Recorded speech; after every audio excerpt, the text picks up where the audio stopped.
श्रेयस अय्यर आपने बताया बहुत अच्छे कप्तान हैं, टीम इतनी अच्छी थी, ड्रेसिंग रूम इतना अच्छा था, तो ऋषभ पंत को क्यों डर लग रहा था ऑक्शन के टाइम की? सिर्फ एक डर था पंजाब किंग्स का, उनको क्यों इतना डर था?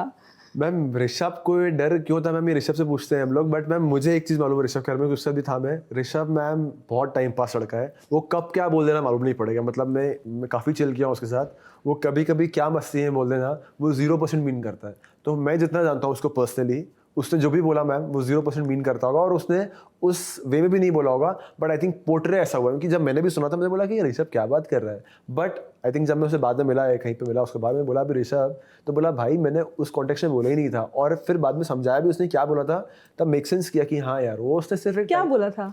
मैम उसने सिर्फ टाइम पास में कहा था, होता है ना अपन जैसे कहीं बात कर रहे हैं तो टाइम पास करते हैं, उसने एक सरकास्टिक वे में कहा था। टीम ओनर के साथ वो बैठे हुए थे वहां पर, तो मतलब क्योंकि ऑब्वियसली ऑक्शन, क्योंकि वो श्रेयस अय्यर उस ऑक्शन के सबसे ज्यादा बड़े बिड थे, और स्पेशली श्रेयस अय्यर क्योंकि उनके साथ तो बिड लगी, और ऋषभ पंत 20 से डायरेक्ट 27 करोड़ गए थे।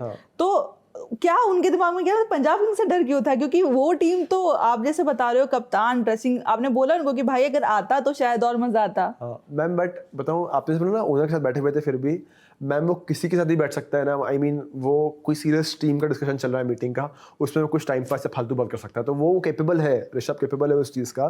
तो इसलिए जो उसको जानते हैं, मतलब जो बिल्कुल क्लोजली जानते हैं उसको, उन्हें मालूम है कि वो कुछ भी बोल सकता है और बिल्कुल बिना सर पैर की बात कर सकता है वो, तो उसने वो वाली बात थी उसकी। तो श्रेयस अय्यर के बारे में अगर जैसे अभी हम बात कर रहे थे, तो अय्यर को लेकर के लास्ट कुछ टाइम से बहुत ज़्यादा चर्चा हो रही, क्योंकि इंग्लैंड टीम में उनका नाम नहीं आया, फिर एशिया कप टीम में उनका नाम नहीं आया। आपको क्या मतलब पर्सनली, क्योंकि आप उनके साथ ड्रेसिंग रूम शेयर करते हैं, सब कुछ करते हैं, आपको क्या वजह लगती है कि अय्यर टेस्ट टीम और T20 टीम में ब्रेक नहीं कर पा रहे हैं?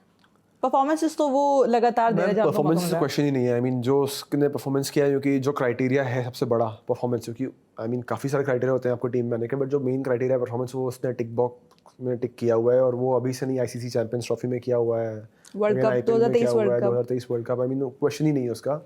अब क्यों नहीं आया मैम, मे बी जो कॉम्बिनेशन था, जो मे बी है मैम, मैं क्योंकि उस सिलेक्शन मीटिंग में मैं था नहीं वहाँ पे, तो मुझे मालूम नहीं है, बट जो मुझे लगता है मे बी यही होगा कि मैम जो कॉम्बिनेशन में वो लोग देख रहे हैं, कि यूजुअली क्या होता है, कभी कभी लेफ्टी राइटी देखते हो, आपकी लेफ्टी राइटी में कौन है, एंड अगेन कि किस प्लेयर की जगह ले सकते हो आप। जैसे फॉर एग्जांपल श्रेयस का जो है वो तिलक वर्मा से, अगर आप बोले कंपटीशन ऐसे हेड टू हेड करो, तो आई थिंक तिलक ने भी उतना ही अच्छा किया है। अगेन इसका मतलब ये नहीं श्रेयस ने खराब किया है, श्रेयस ने भी उतना ही अच्छा किया है।